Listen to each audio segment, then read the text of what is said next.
So today we received a brief update from the Mounties, and I'm going to say the Mounties because I seem to have a case of dyslexia when it comes to saying RCMP.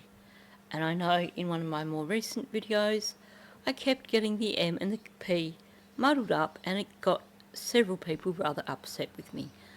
I have on good authority that it is not disrespectful to refer to them as the Mounties, so that's what I'm going to do.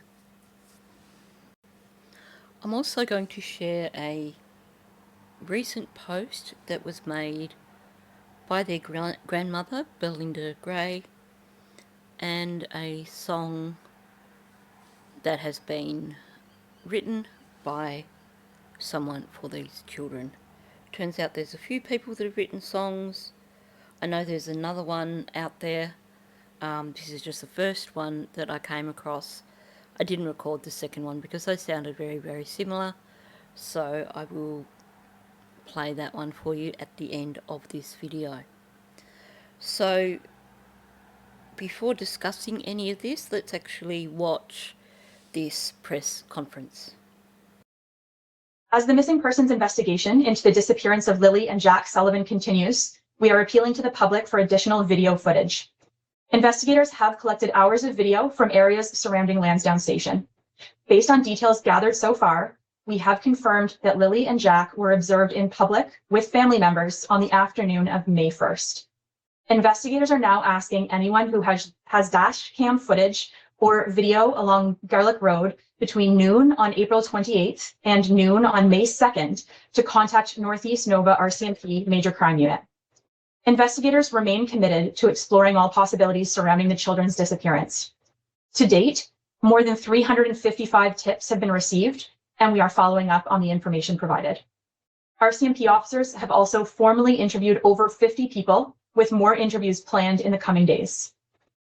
Investigative work is ongoing following the large-scale ground and air search that began immediately after the children were reported missing on May 2nd.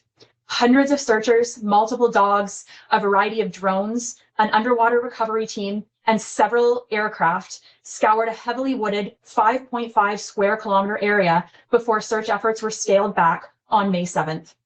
Additional searches took place on May 8th, May 9th, May 17th, and May 18th. Any future searches will be determined based on the course of the investigation. RCMP officers from various teams are fully engaged in finding out what happened to Jack and Lily. We're using all tools and resources to determine the circumstances of their disappearance. Anyone with information on the whereabouts of Jack and Lily, or who has video footage to share with police, is asked to call the Northeast Nova Major Crimes Unit. To remain anonymous, you can also contact Nova Scotia Crime Stoppers. So they're still keeping very tight-lipped about details. Instead of saying who they were with on the afternoon of the 1st of May, they're just saying that they were seen in public with family members on the afternoon of May the 1st. Now, according to the webpage crimetimelines.com, which you may have discovered by now, brilliant resource, that mentions that the sighting was in the Lansdowne Station area. Now, if it was actually a witness sighting, it surprises me that it's taken over 3 weeks for this information to come out, for someone to come forward. So I'm wondering if this is in fact connected to the trail cameras that they were accessing over the last week or so. And they're just not giving away the information that that's where they have the footage. Now, what I find really, really interesting is that they are now asking for additional footage from noon on April the 28th through to noon on May the 2nd. So we know that they attended school on the 29th, and the bus driver confirmed they were on the bus and he dropped them off. So the question is, why are they asking for footage going back to the 28th? I think probably the simple answer for that is that if we are talking about trail cameras or even dash cam footage, or possibly not with dash cam footage, but with trail cameras, there is of course a possibility of timestamps being wrong. So I guess they are just trying to make sure that they're covering all bases in case there are trail cameras where basically their timestamps are not quite accurate, and then they can figure out a more accurate timeline once they actually receive the footage. So that is my thoughts on why they are asking for it going back that far. Although that said, you would also think that they would then try and extend the footage out from more than just midday of May the 2nd. So there could be another reason why they're asking for footage going back to 28th of April. It must be, they must have a reason. If it's not about trying to account for inaccurate timestamps, there must be information that they have which basically shows that April 28th is significant. As for asking for footage from up to noon on May the 2nd, I guess they're going for that additional 4-hour window from the 8 o'clock time where the parents say that they last saw the children. They've got to cover all possibilities, of course. So I guess they still want to be 100% certain that the children haven't actually wandered off anywhere. Although it sounds like they are already 100% certain, but it sounds like they are just ticking all the boxes again, just to make sure that there are no gaps in their investigation. They're saying they have more than 355 tips. Now, we probably need to acknowledge that amongst those tips are probably tips from people who have read something on Facebook and decided that was worthy of putting in a tip. Because that seems to happen with these cases. People see information that's been posted by a perhaps less than credible source and decide that's a tip that needs to be called in. It can muddy the waters, but at the same time, I think it's better to have too many tips and weed out the kooks than to have people just presuming that the post that they read online that sounded like it was actually a legitimate person would be seen by law enforcement. Not that I am encouraging people to go and call in tips for grifters making up stories, but I think you know where I'm coming from with that. I have to say, they are really thorough, saying that they have formally interviewed over 50 people.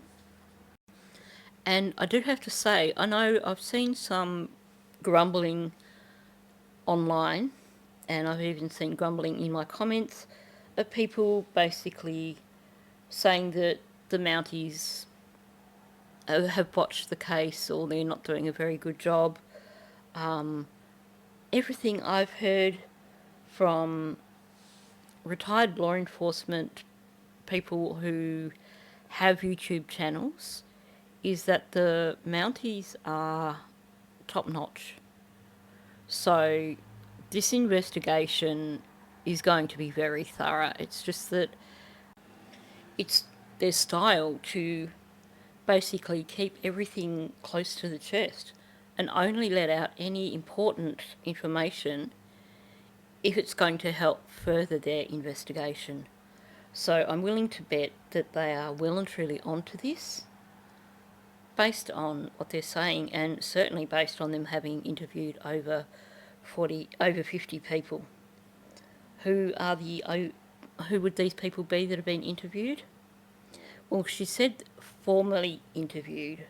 So that is a sit-down, recorded interview with people who know something about the family, know something about the children, or may have witnessed something. These are going to include family members. This is probably going to include, well, almost certainly going to include former partners of both parents, the stepfather and the mother, and of course their own family. No doubt they will have interviewed the bus driver, staff from the school, anyone who has had any sort of significant interaction with this family, they're going to interview.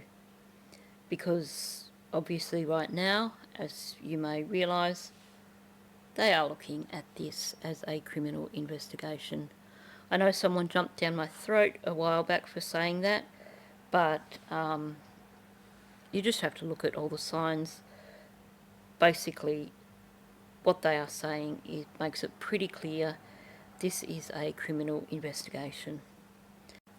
To have scaled back the search so soon in the investigation, that tells you everything. That tells you that they knew pretty early on that those children hadn't wandered off into the woods.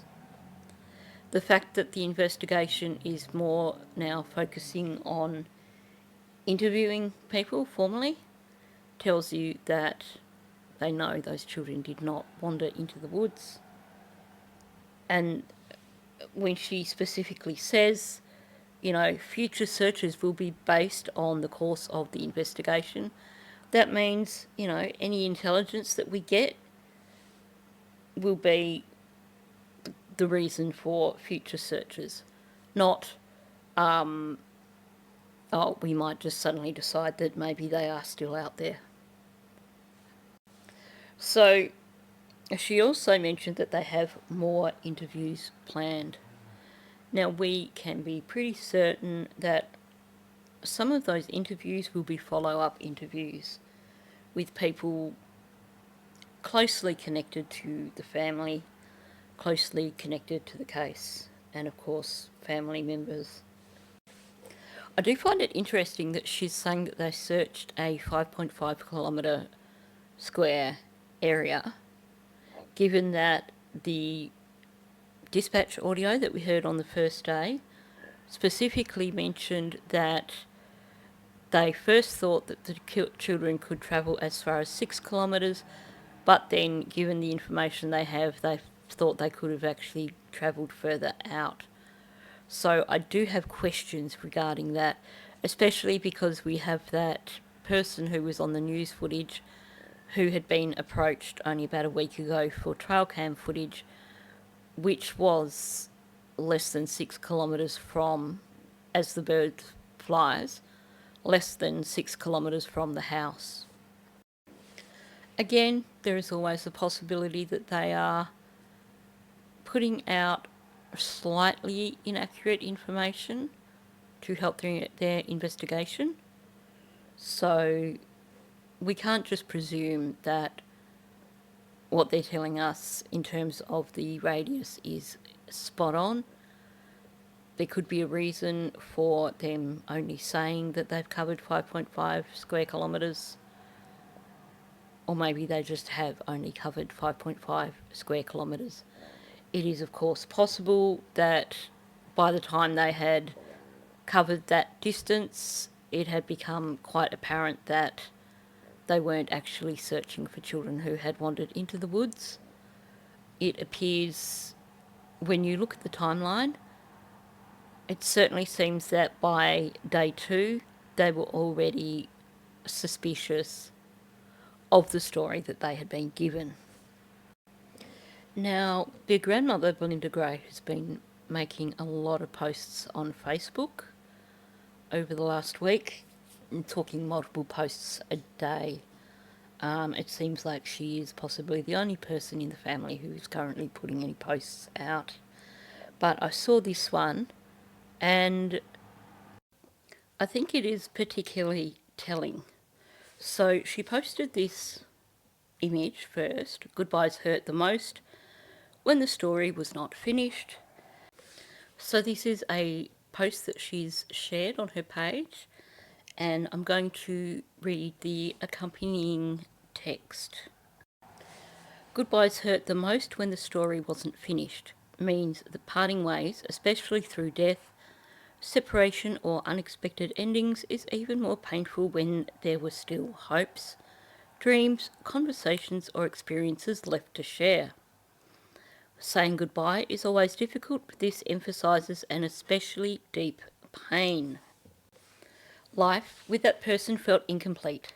Maybe there were things left unsaid, plans that never happened, or simply not enough time together. In essence, it expresses the sorrow of an interrupted journey, one where love, memories or healing had more to give, but life didn't allow the chance. So why is this post so significant? Both the mother and the stepfather were adamant that they believed the children had been abducted. They were asking for border checks. The mother was asking for an Amber Alert to be put out. They were pushing the abduction narrative pretty hard. So first of all, this post shows that at least on that side of the family, they do not believe that there was an abduction. Which of course leaves only two possibilities. One, the story of the children wandering off into the woods and getting lost, or two, that something occurred with those children prior to them being reported missing that was essentially foul play.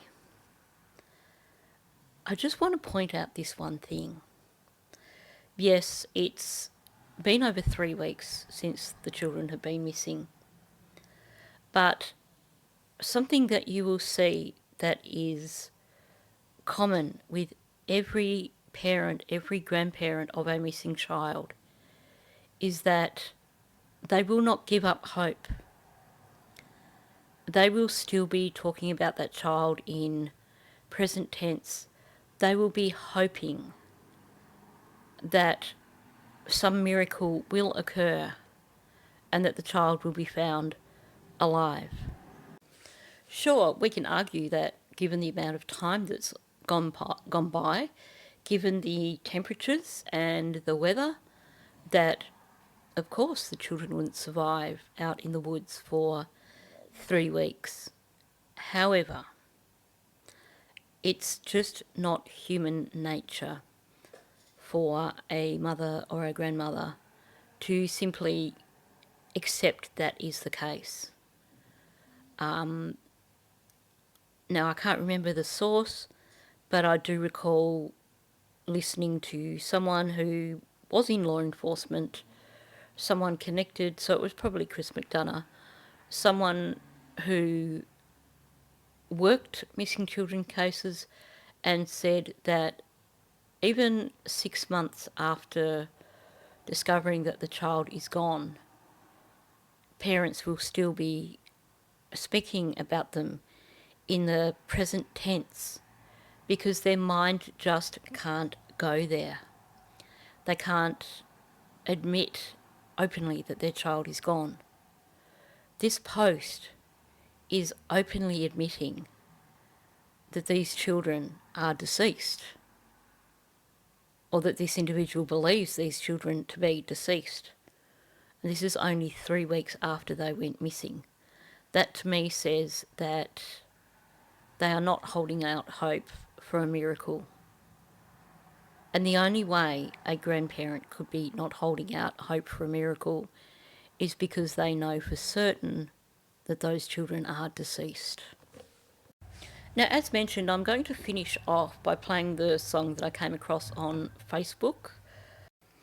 It was written and performed by a man by the name of Gregory Crane, and he simply called it Lily and Jack.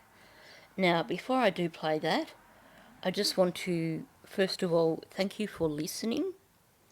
And I also would like to ask, if you are new to my channel, please subscribe. It will help my channel to grow. It will help get my videos out there and seen by more people. You can also help my channel out by hitting the like button, and of course please leave a comment below. So thank you, and I will catch you in the next one. Here's one here now I put together. It's called Lily and Jack. Thinking about the little girl and boy that went missing in Lansdowne, Nova Scotia. Here's a little tribute song. A little girl and a boy went missing one day. It was on Friday morning, the 2nd of May. People went searching in the woods there and back. The two little children named Lily and Jack. The girl was just 6 years, the boy he was 4. While others were sleeping, they walked out the door. As time it went by and turned into day, no sign of those children, the news it did say. Where's Lily and Jack? Where can they be? So sad and heartbreaking for each family. Not a trace or a sound from Lily or Jack, who walked out the door and they never came back. Lansdowne Station, it was their own. In Nova Scotia, 'cause there they did roam. Let's not forget them and let us pray for the two little children still missing today. Where's Lily and Jack? Where can they be? So sad and heartbreaking for each family.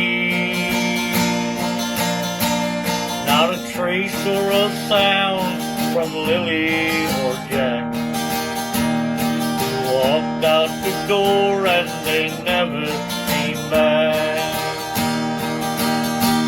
Who walked out the door and they never came back.